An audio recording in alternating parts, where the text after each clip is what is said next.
Good morning, this is Rashad Mitchell coming to you live from the YouTube channel. It's like a team on a part series. The week that was college football history review, the 1960 college football season. This is week 2. I'll be talking about the games that were played on September 24th, 1960. So this the week that was college football history review, 1960 college football season. I'm going to start with Army. It beat Boston College 20-7.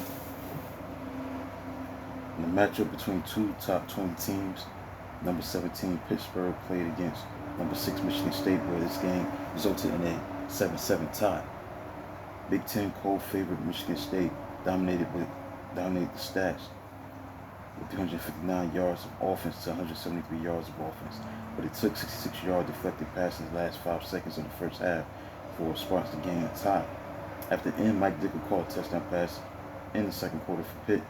Panthers defensive back Ed Sharachman accidentally tip passed the Spartans and Jason Harness, who broke away for a long score.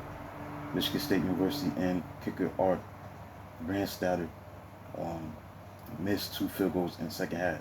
Late Panthers interception at Spartans' 23-yard line was tossed right back. Pitt quarterback Dave Krause was picked off by Michigan State guard linebacker George Azar. Number 15 Texas shut out Maryland 34-0. Texas for you.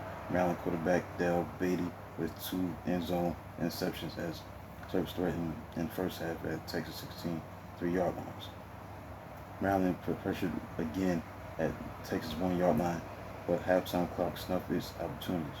Steelers route was launched on Longhorns halfback Jimmy Saxton 69-yard first quarter explosion with quick kick return. Longhorns marched 63 and 80 yards to score in second quarter for 21-0 halftime margin, including first of 2 touchdown runs by halfback Jack Collins. Jerry Cook, third string fullback, goal scoring with a 62-yard burst off tackle in the fourth quarter. Terps struggled to rush for 63 yards, while Texas stampeded for 220 yards on the ground. Tennessee beat Auburn 10-3 in Birmingham, but losing contest went to Tennessee. When Volunteers cashed both their scoring chances, 14-yard touchdown run by fullback Bunny Orr and 29-yard field goal by end kicker Cotton Lettner. Tailback Billy Majors' 46-yard interception return and tailback George Cannell's 33-yard run paved way for Volunteer scores. Auburn gained 246 yards on the ground, doubled Tennessee in first downs, but failed on first quarter drives that advanced to 1 and 5-yard lines. Tigers fullback kicker Ed Dice, one of the nation's top kickers, made third quarter field goal. Number 1 Mississippi beat Kentucky 21-6 in Memphis. Aerial magician in previous week's big win. Ole Miss quarterback Jake Gibbs key strong ground game, but it was Rebels' superb defense that built triumph over Kentucky, Mississippi's 15th victim in the last 16 games. Wildcats went halfway into third quarter before making their initial first down and had been held at that point to 16 yards of offense until quarterback Jerry Woolham limbered up his passing arm.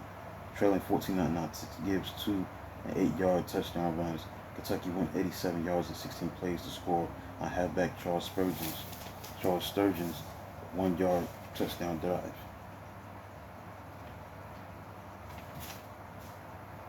Woolham connected on 6 passes on Kentucky's march, including a 27-yard pitch to end Tom Hutchinson.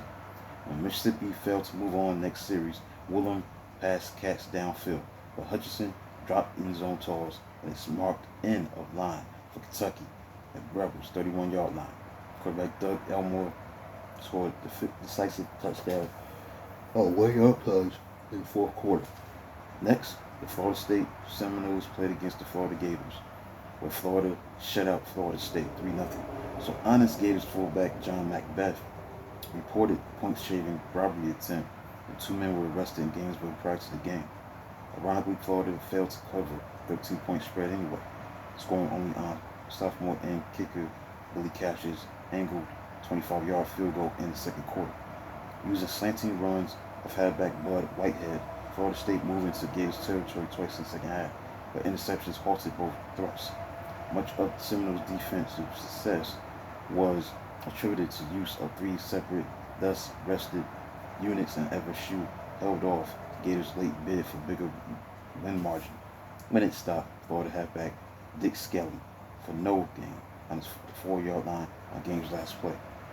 Next, Houston beat Mississippi State 14-10. Number 4, Illinois beat Indiana 17-6. Big Ten opener didn't count in conference stands because 1960 Indiana results were to be eliminated due to recruiting violations. Hoosiers 8 minutes of clock with opening 79-yard land drive that finished on odd play. Illinois defensive back Ethan Blackaby batted away end zone pass from N. Roy Pratt, only to have it land in N.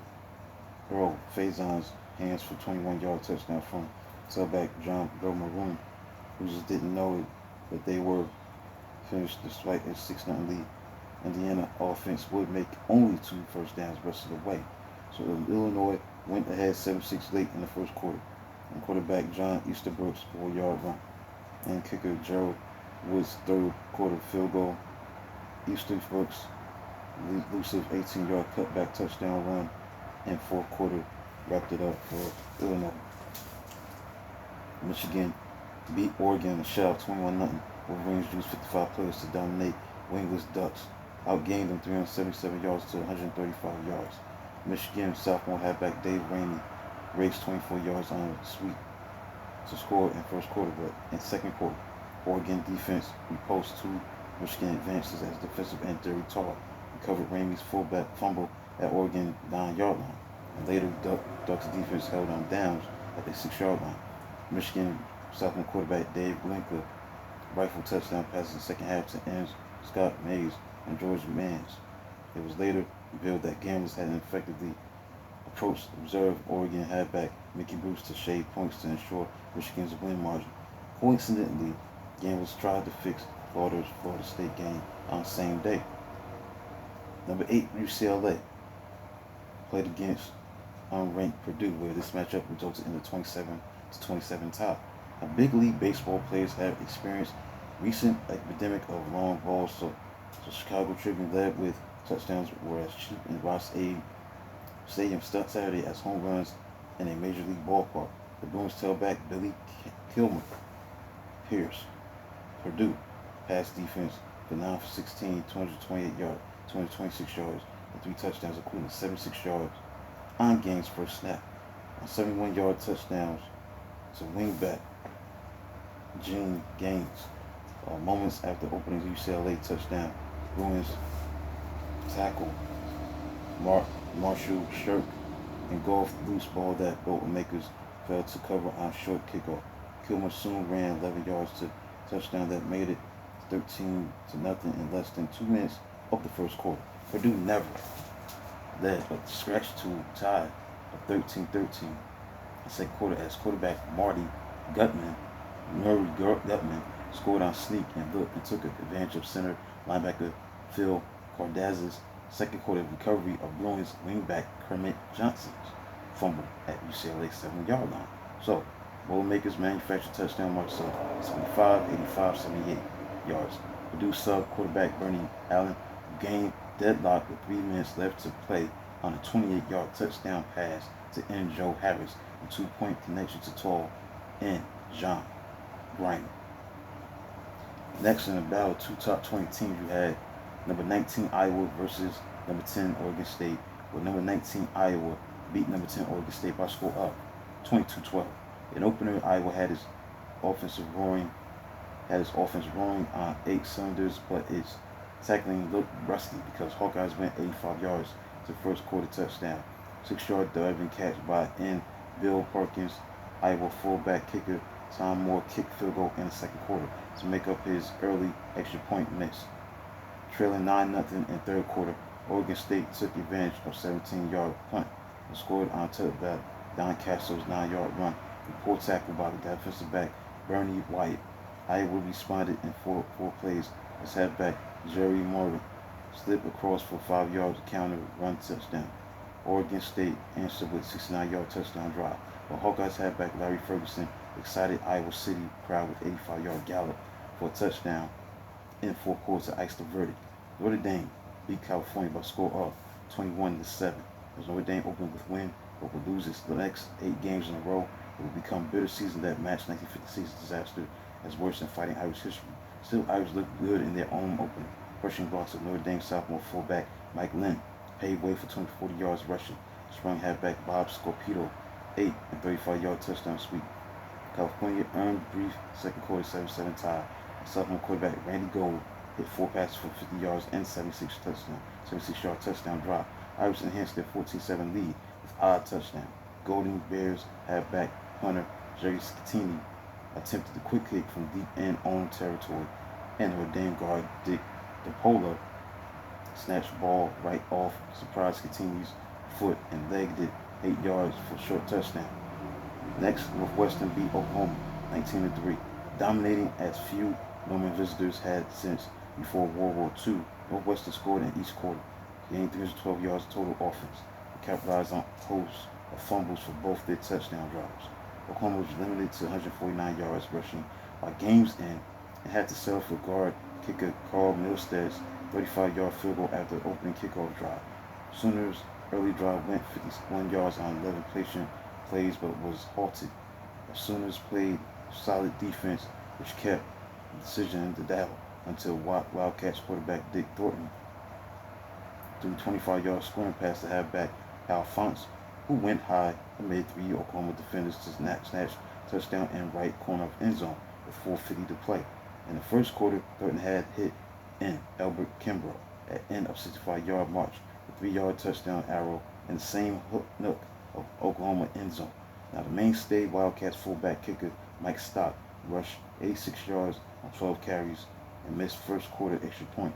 But Stocks atoned with field goals of 35 and 21 yards in middle quarters that extend the Northwestern lead to 12-3.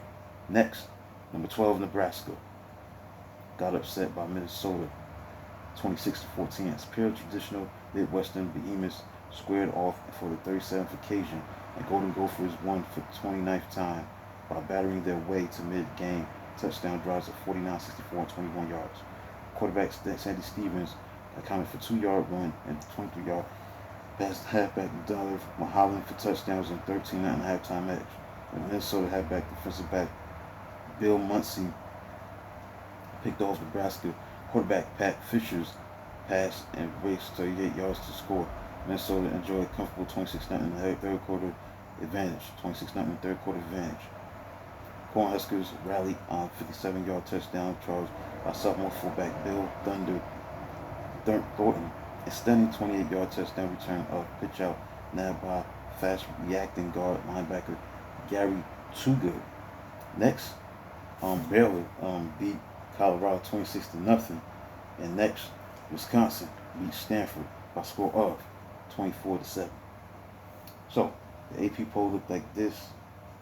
September 26th, Mississippi was number 1, number 2 Syracuse, number 3 Washington, number 4 Illinois, number 5 Kansas, number 6 Northwestern, number 7 Clemson, number 8 Iowa, number 9 Ohio State, number 10 Georgia Tech, number 11 Tennessee, number 12 Notre Dame, number 13 Texas, number 14 Arkansas, 15 Alabama, number 16 UCLA, number 17 Navy, number 18 Minnesota, and number 19 Missouri, and number 20 Penn State.